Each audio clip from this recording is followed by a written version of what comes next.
Surat railway station સાથે Udhna railway station પર પણ મોટી સંખ્યામાં ટ્રેન આવતી હોય, જેમાં અસામરિક તત્વો અસામરિક પ્રવૃત્તિઓ કરતા હોય, જેને લઈને રેલવે એલસીબી પોલીસની ટીમે ઉધના રેલવે સ્ટેશન પર વોચ ગોઠવી હતી.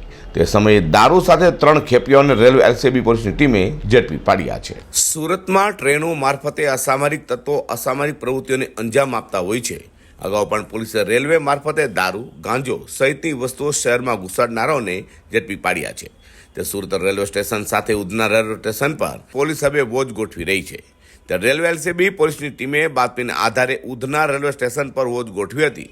તે સમયે ઉધના રેલવે સ્ટેશન પર આવેલી ઉધના વીકલી સુપરફાસ્ટ એક્સપ્રેસ ટ્રેનમાંથી ઉતરી રહેલા પ્રદીપ અમૃતલાલ સરોજ, ગોવિંદ જનક ચૌહાણ અને ભાવેશ ઉર્ફે છોટુ દિલીપ ચોંબેને આંતર્યા હતા. પોલીસે તેઓ પાસેથી ટ્રોલી બેગોની તપાસ કરતા તેમાંથી દારૂનો મસમોટો જથ્થો મળી આવ્યો હતો. જેથી રેલવે એલસીબી પોલીસની ટીમે ત્રણેયની ધરપકડ કરી દારૂનો જથ્થો, રોકડા રૂપિયા અને મોબાઈલ ફોન મળી 66,000થી વધુની મત્તા કબજે કરી હતી. સાથે તેઓ પાસે દારૂનો જથ્થો મંગાવનારને પોલીસે વોન્ટેડ જાહેર કર્યા છે. અઝર કુર્સી સાથે હર્ષદ સેઠા.